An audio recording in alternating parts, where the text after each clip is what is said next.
My name is Kristina Schulze. Since 5 years I've been working for Verlag Sternefeld. We publish several B2B magazines which are addressed to retailers, producers, buyers and designers in the shoe and fashion sector. And from the beginning of my work, sustainability was an important part of it. I wrote about green brands, I wrote about labels, certifications, etc.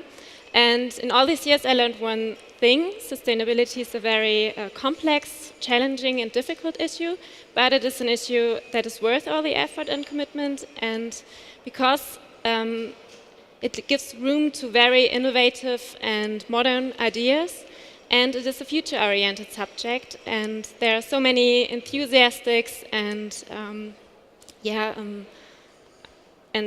designers out there who put all their effort into this subject. And I'm more than happy to talk to 5 of them now about the question, what's next for international fashion business. I'm sorry. So please welcome, we have Sandra Capponi. You're the co-founder of the app Good On You. It's a shopping app for consumers which uses a rating system to assess a fashion brand's impact on workers, animals and the environment. We have Jonas. You work for Footwear. It's a German sustainable sneaker brand. Mr. Jürgen Janssen, head of the Secretariat of the Bündnis für nachhaltige Textilien. It's a partnership for sustainable textiles here in Germany. Then we have Heike Hess. You're the head of agency of EVN. It's a German association which, amongst other certifications, established the Naturleder certificate, nature leather certificate. And finally, Stefanie Klotz, Senior Communications Manager of the C&A Foundation. It's a corporate, independently funded foundation with a goal to transform the fashion industry fundamentally. Yes, and before we take the jump into the future, I'd quickly like to look back on the conference we had today. During the second edition of Fashion Sustain, we talked about leather made from pineapple leaves or mushrooms, about innovative recycling methods, funding options, and new digital tools. And I would like to ask you, what was your personal highlight? Maybe, Sandra, would you like to start with your highlight of this day? Quite a few highlights. A personal one was actually seeing so many men stand up for women's rights on the stage. Yeah, I mean, in terms of the innovations, particularly coming out of some brands like Goalf at the start, Eken and Veja, it's really exciting to see that there are more and more options for shoppers that care about these issues today than there's ever been before. I mean, vegan alternatives to leather have been around for a while, but then there were always other negative consequences, particularly for the environment. But we're seeing more and more that, you know, me as a shopper, all of us as consumers and shoppers of fashion, we don't need to make as many compromises anymore for one issue over another. There are solutions out there that mean, you know, we can live to our values when we shop. Yeah, right. Jonas? Do you have a highlight? Well, yeah, maybe I'll start off with, it was a small content-wise presentation, but I like the idea, or I find it very interesting, what comes with the whole technology of 3D. I mean, I'm not sure if it's going to evolve into something good, or there's also going to be, well, pollution-wise side effects, but just the idea of that technology getting bigger and kind of revolutionizing the whole production process is innovation which is really interesting. Maybe not like, from a good or bad perspective, just objective-wise, it's a really, really interesting innovation. And of course, there was a couple of other aspects regarding products, materials, which we are also using for our production. Therefore, that is really interesting for us, just to see that there's also other companies, suppliers, which we are really glad that they do develop different new materials. And we're always looking for that. So I actually got to know a couple people, which I definitely going to talk to afterwards. So it was an important networking event for you. Networking, yes. Yeah. And maybe, Stefanie, would you like to add something? Think out of the box. Go last. Yeah, there was a lot of highlights for me, but I think working in a foundation, it's absolutely brilliant to see so many entrepreneurs out there just getting it done, just taking the first step, not knowing what they're up against, and just going out there and doing it.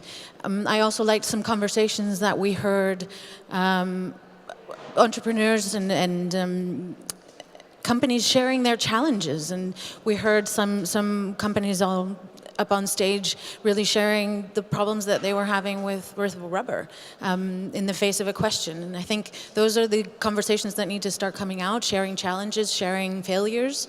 But one highlight that I have to mention, because it's a topic that's close to my heart this morning with Bandana Tewabi, she mentioned something that I had never thought about, and that's creative accountability.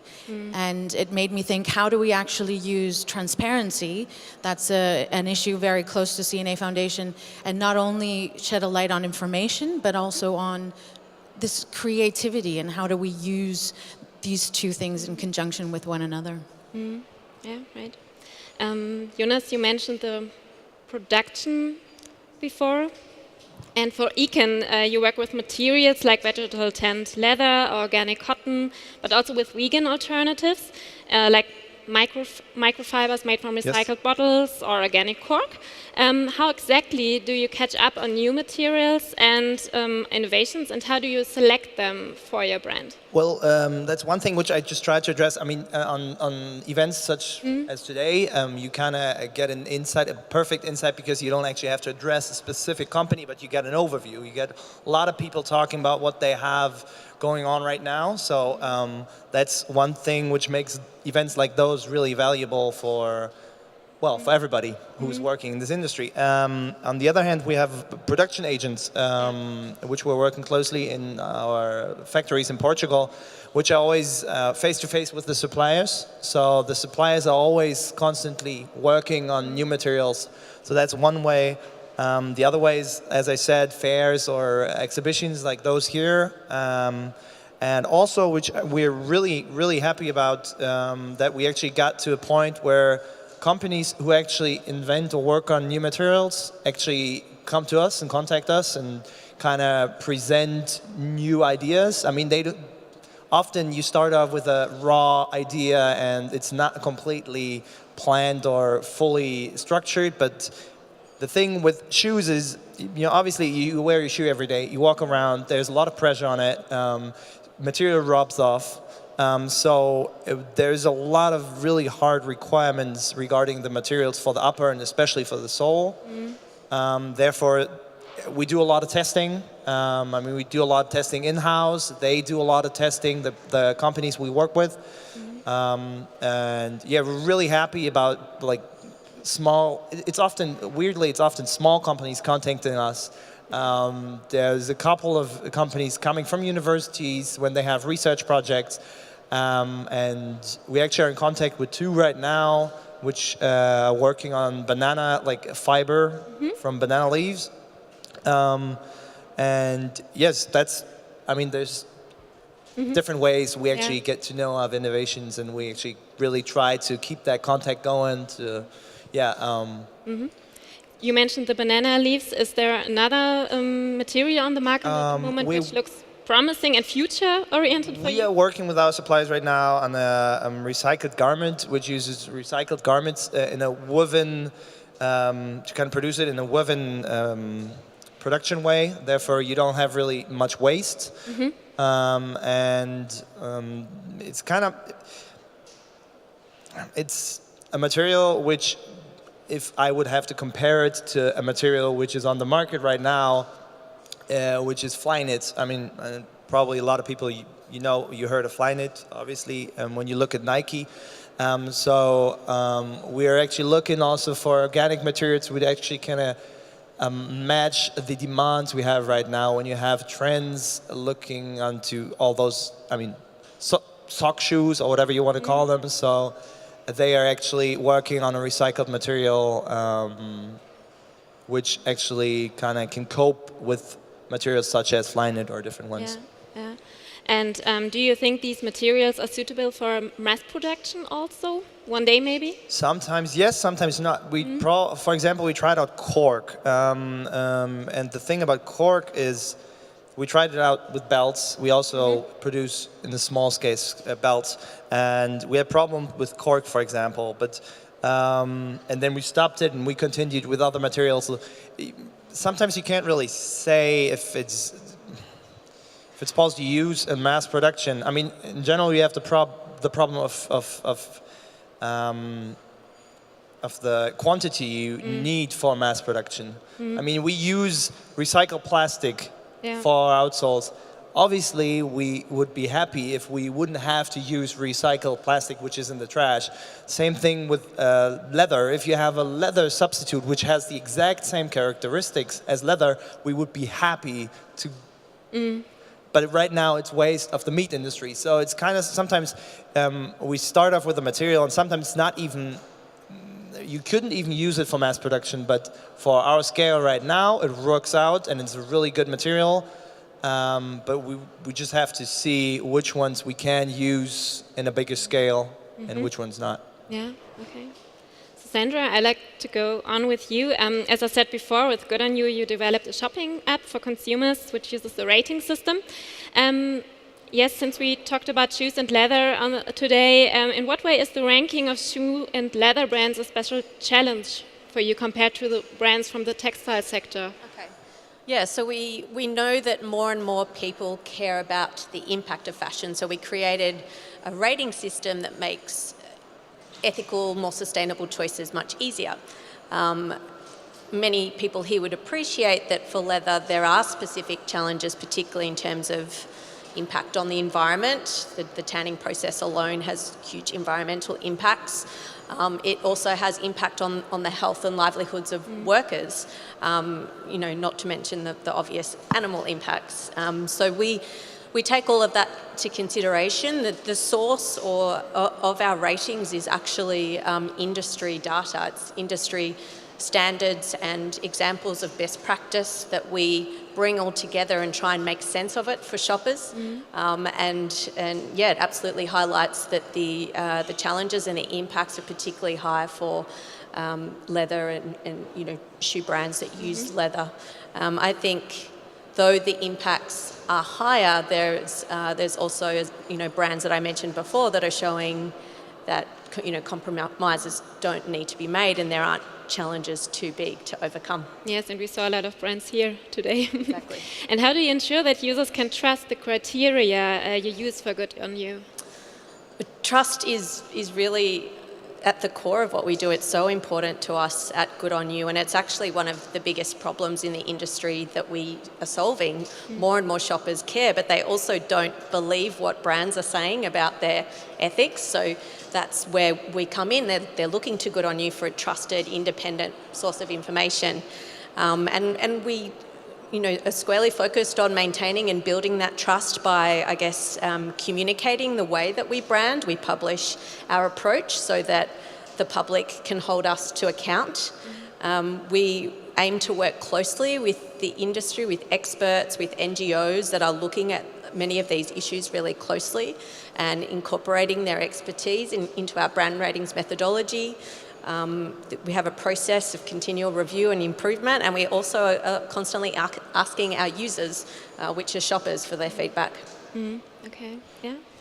Mr. Janssen, almost 4 years ago, the Partnership for Sustainable Textiles was founded. Its long-term aim is to improve the conditions of the international textile production. How satisfied are you regarding the development of the partnership during the last years? Well, I think satisfaction is the wrong word. We are aiming at making constant progress, and then you are never satisfied. I think you were also part of it when it started. When we think back 4 years, and the multi-stakeholder setup with NGOs, with the government initiated it, business associations, standard setters, the trade unions and companies put together. I think the first year everybody was still, I won't say fighting, but really seeing what we want to achieve.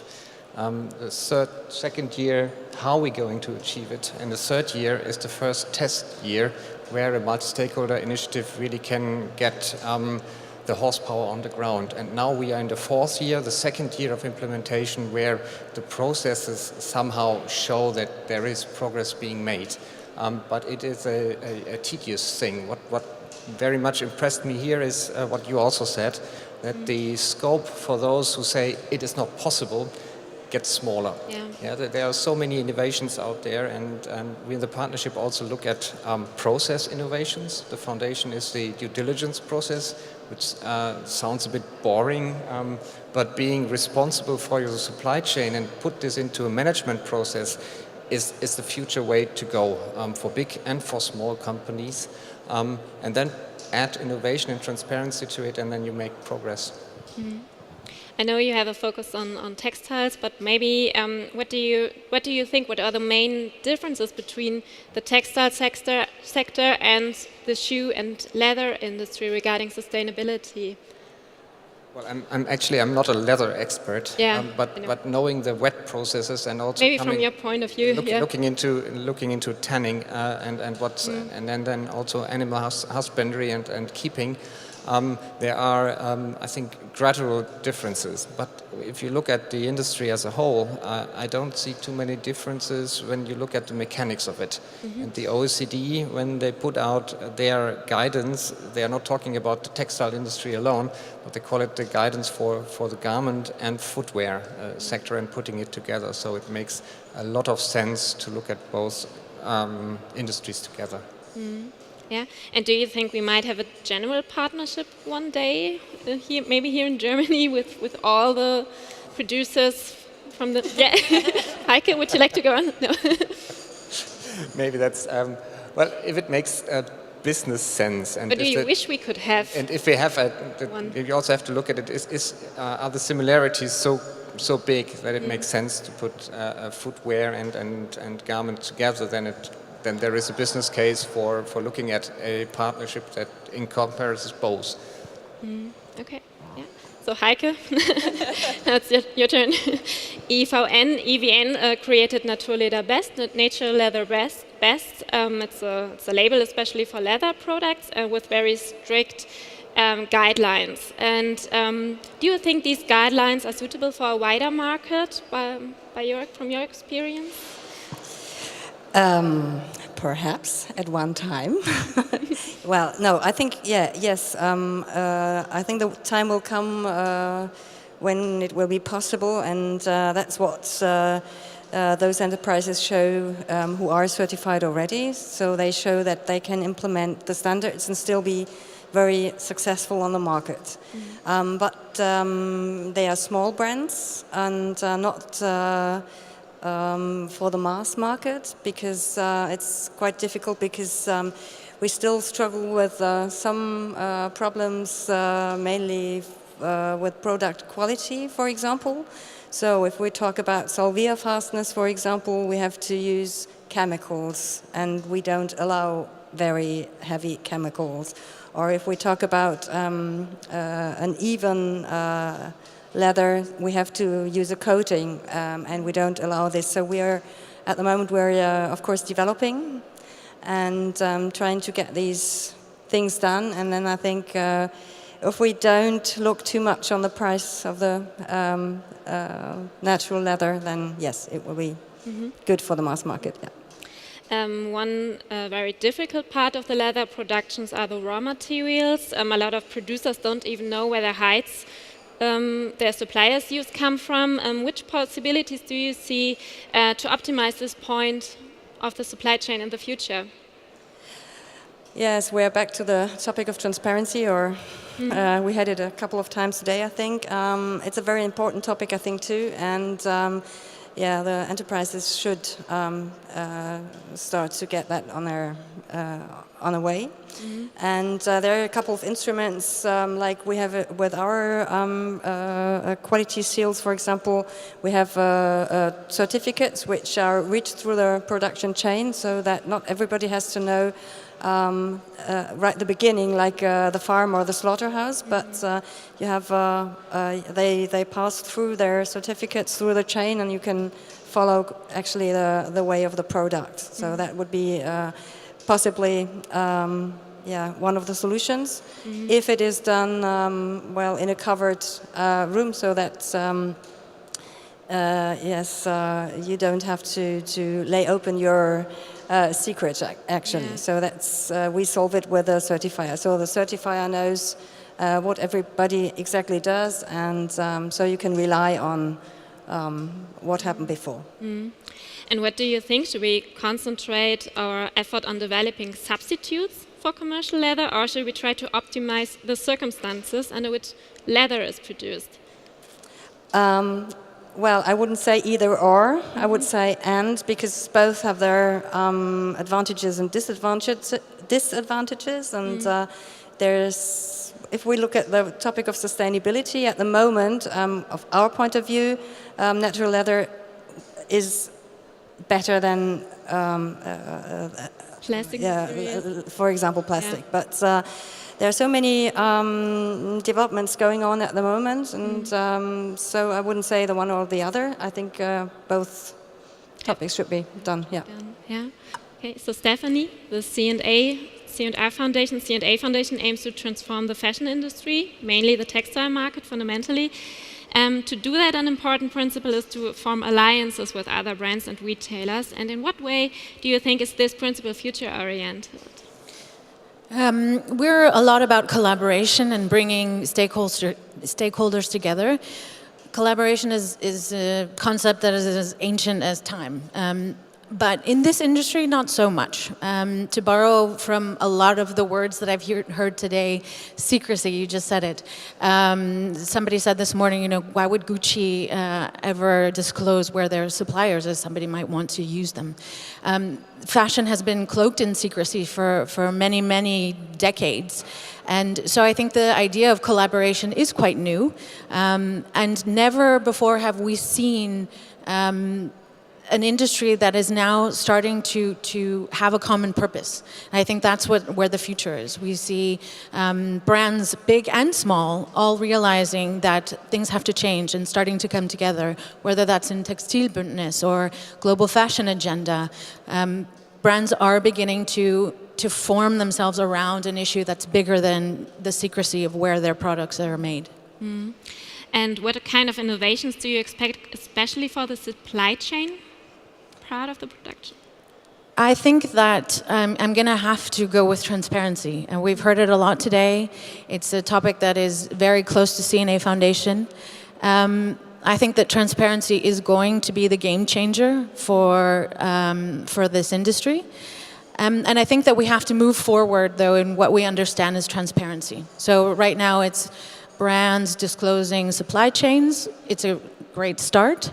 But we need to move towards true transparency, which is the public disclosure of information in a standardized way that's comparable, so that everyone can use it, that's accessible, and that is granular. Without granular information, if it's too macro, you won't be able to measure a company's performance. So if we move towards that type of sustainability, that's going to be what really changes. It's not just about brands knowing their supply chain or about customers knowing that brands know their supply chains. It's about governments knowing who to hold accountable. It's about civil society knowing. I was really pleased to hear Laureen from WikiLeaks, it just comes out, doesn't it? WikiLeaks. WikiRate talking about trade unions. When we have transparent information that sheds a light on the whole supply chain, from the home worker, from the farmer, straight to the retailer, and that information is accessible, that's going to be what's really going to change the game. So we talked about the production also, and important trends at the moment, or since a couple of years now, are customization and lot size 1 production.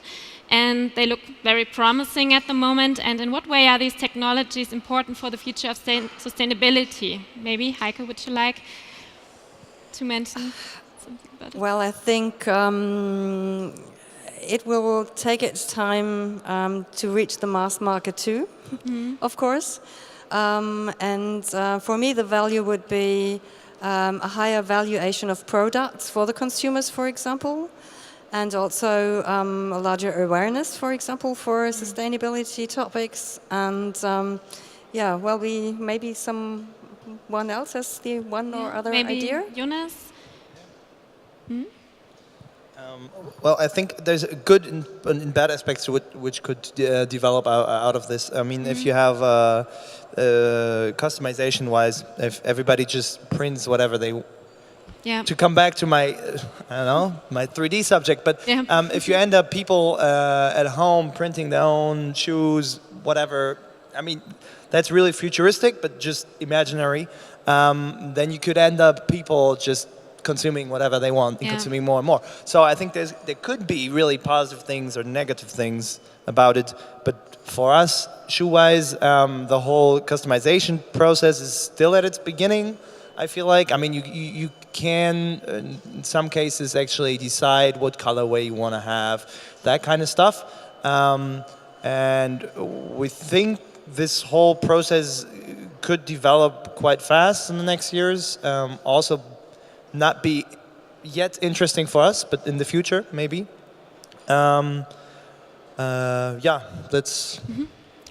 Looks promising to you from your point of view, yeah.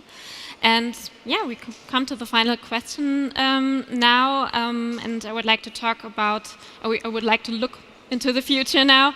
Which goals will be reached regarding sustainability until 2022, until the next 4 years? Maybe Mr. Janssen, what do you think? Yeah, I think first of all, it's good not to look into 2030, 40 or 50. Yes, I wanted to ask this question before. Because that's so far away. Yeah. I think the change is what we are seeing now, it's faster. Yeah. What we see is that a lot of players in the industry know that there is no planet B, that the resources are finite, and there needs to be a change in the business models, and we see it already happen in big and small players. So circularity will play a very, very important role. And I do also think that together with traceability, I would start with traceability before to go to transparency. But together with traceability and then maybe in the future also transparency, there will be a vibrant but completely different industry in a few years already. Sandra, Stephanie, sorry. Yeah. What do you think? So I have to say transparency and traceability, of course. But I think that also one of the things that we're going to have to deal with as an industry in the next few years is the topic of automation. I haven't heard it really come up today, but it is coming. There are suppliers that are already using automation. Li and Feng, for example, has been studying it a lot. It will have an impact on workers, but we still have some time. We have a window of opportunity now. It's not coming tomorrow. It's probably going to be a little bit slower in the textile industry than it is, for example, in the automotive industry. But it's a short window of time where the industry will have to deal with the consequences of automation. So I think in the next few years, we're going to start seeing that as a topic come up more and more. Sandra, maybe, would you like to say, to look into the future?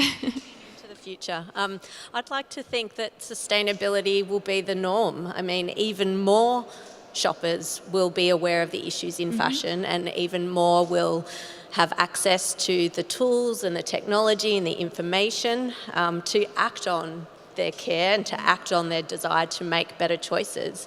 So, you know, brands doing the right thing will be rewarded by being able to reach these shoppers, and the rest of the industry will have no choice but to catch up. That's my optimistic view of the future. And we like optimism, I think. So thank you all. I can only emphasize that sustainability is a theme for the future, subject of the future, and yeah, it is possible, as Mr. Janssen said before. Thank you for being such a nice, no, I forgot the word. So being such a nice audience and for talking with me, and I wish you all the best. And yeah, have a good day. Bye. Thank you. Thank you very much to the final panel for wrapping things up so well.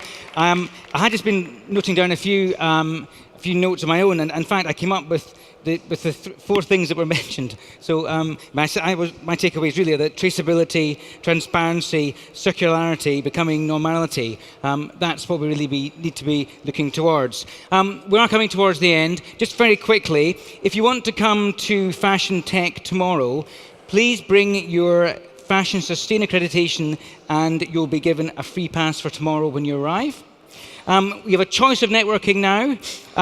We have a get-together of Textile, Wirtschaft and Sportswear International magazines just in front of the conference centre there. They'll be serving refreshments, there's a few games, World Cup related, because the good news for World Cup fans is that Switzerland v Sweden's coming on here very shortly. Before we get to that, though, just to let you know that Fashion Sustain will be back in Berlin in January 2019. But even before that, you're lucky that Messe Frankfurt will be happy to welcome you all to Fashion Sustain Paris on September 17th, 2018. So a date for your diaries. As for that, my thanks to the Fashion Sustain team and everybody here. I've really enjoyed myself. It's been great meeting with many of you. Thank you very much.